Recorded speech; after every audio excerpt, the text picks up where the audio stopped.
হুটহাট প্ল্যানগুলো কিন্তু ভালোই হয়। আপনারা ছোট, ছোট আমার কিছু রিলস দেখেছেন। জানিয়েছিলাম যে ভোরে আমি ঘুরতে বের হয়েছি। কোথায় গিয়েছিলাম সেটা নিয়ে আজকে সম্পূর্ণ ভিডিওটা রেডি করছি। ওয়েলকাম করছি আজকে একটা নতুন ভিডিওতে। তো আমরা সেদিন গিয়েছিলাম কেরানীগঞ্জ, মানে হচ্ছে ইনসার আলীর হচ্ছে খুদের ভাত খাওয়ার জন্য। ভোর ৬টার সময় সোহেল হচ্ছে বাইকে ফুল তেল ভরে নিল। শায়নকে রেখে গিয়েছিলাম, যেহেতু এত ভরে গিয়েছিলাম আমার শায়নমণি ঘুমিয়েছিল মাশাল্লাহ। আর তখন মাত্র হচ্ছে সূর্যি মামা দেখা দিচ্ছিল, একদম দেখেন লাল হয়ে আছে, মানে সে মাত্র উদয় হচ্ছিল, যেহেতু অনেক সকালবেলা আমরা গিয়েছিলাম। আর এত ঠান্ডা ঠান্ডা ছিল ওয়েদারটা, মানে কুয়াশা হালকা হালকা পড়ছে। ঢাকার মধ্যে তেমন একটা কুয়াশা নেই বলতে গেলে। আর এটা হচ্ছে সেই বিখ্যাত জিয়া উদ্যান, আমি যেখানে ছোটোবেলায় হয়তো একবার গিয়েছিলাম। হ্যাঁ, একবার গিয়েছিলাম। আর এই তো এটার উপর দিয়ে যাচ্ছিলাম, মানে শীতের সকালে ঢাকা ছাড়তে ভালোই লাগছে। আর আমরা কোথা দিয়ে যেন ভিতর দিয়ে গিয়েছিলাম। সোহেলের কলিগরা মূলত গিয়েছিল, সাথে হচ্ছে আমাকেও নিয়ে গিয়েছিল। আর এই নদীটা, এটা হয়তো বা বুড়িগঙ্গা নদী, আমি ঠিক জানি না। এই নদীটা পার হয়ে জাস্ট ওপারে গিয়েছিলাম। আমাদের 6টা 6:30 বেজে গিয়েছিল বের হতে হতে। তারপরে বেশি একটা সময় লাগেনি, ঘন্টাখানিকের মধ্যে আমরা পৌঁছে গেছি। আর এই তো গ্রামের মধ্যে একটা গ্রামীণ পরিবেশে চলে আসলাম। মানে কুয়াশা কিন্তু গ্রামে পড়ে গেছে, এবং আমরা যে গিয়েছি তখনও ঠান্ডা কিন্তু পড়েছে। আর এই যে সূর্যি মামা, সে তখন তার সম্পূর্ণ রূপ দেখিয়ে দিল। আসলে ভালোই লাগছিল, এত সুন্দর রোড, এত সকালবেলা, সকালের বাতাসটাই আসলে অন্যরকম মজা। আর আমি ছোট্ট একটা ভিডিও ক্লিপ নিয়ে নিচ্ছিলাম তার সাথে, মানে এটা আমার রেগুলারই, যে তার সাথে একটা ছোট্ট রেগুলার ক্লিপ। এর মধ্যে চলে আসলাম। আমরা কিন্তু এইখানে বসিনি, যে এটা হচ্ছে ভুলে যাই আমি নামটা শুধু, ইনসার আলী।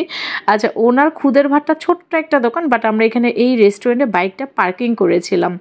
তো এখানে হচ্ছে আপনারা চাইলে বাইক পার্কিং করতে পারেন, এখানে তারা অনুমতি দেয় না, বাট কিভাবে যেন তারা করেছে আমি জানিনি। এই রেস্টুরেন্টে হচ্ছে আমরা বাইকটা পার্কিং করেছিলাম। আর মোটামুটি এটার মানে রেস্টুরেন্টের ভিউটাও খুব ভালো লেগেছে আমার কাছে। এটা হচ্ছে ঠিক পাশেই ইনসার আলীর যে কটেজটা, তার পাশে। আর এখানে প্লে জোন ছিল বাচ্চাদের, একটু বাচ্চাদেরকে নিয়ে আসলে ওরা খুব মজা পাবে খেলে। এবার আসি ফাইনাল যেখানে এসেছিলাম, এটা হচ্ছে একদম আপনার রোডের পাশে ছোট্ট একটা টিনের দোকান।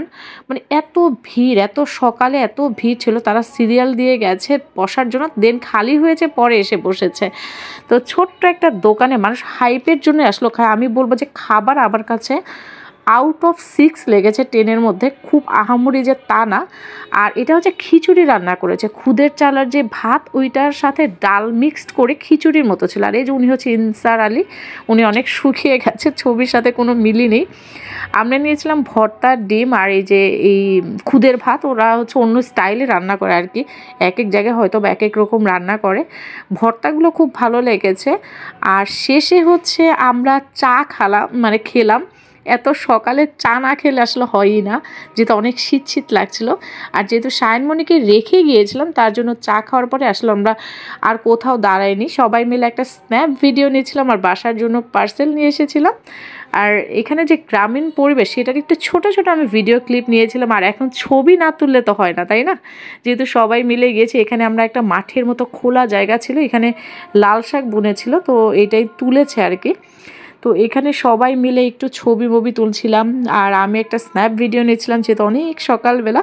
আমি শেষে কিছু ছবি অ্যাড করে দেবো। আর এটা হচ্ছে মোস্ট বিউটিফুল কাপল, হচ্ছে নাইম আর ভাবি জান্নাত। তো সবাই হচ্ছে তাদের ফটোশ্যুট করে দিচ্ছিলো। আর এটা হচ্ছে প্রিসিলা আপু, সোহেলের কলিগ সোহেল, মানে সবাই মিলে খুব ফান করছিলাম। মানে আমার কাছে ছোটোখাটো একটা ট্যুর ভালোই লেগেছে। এত সকালে শায়নকে রেখে গিয়ে বেচারা কিছুই টের পায়নি, এসেও দেখি সে ঘুমাচ্ছিল, যে মাম্মা এর মধ্যে এত দূর থেকে ঘুরে এসেছে, সে কিছুই বলতে পারে না। আর এই রোডটা না একটু খারাপ, এই যে মাটির রোড আছে, মানে আমরা আসলে অনেক ভিতর দিয়ে গিয়েছি, হয়তো এর জন্য এমন হতে পারে।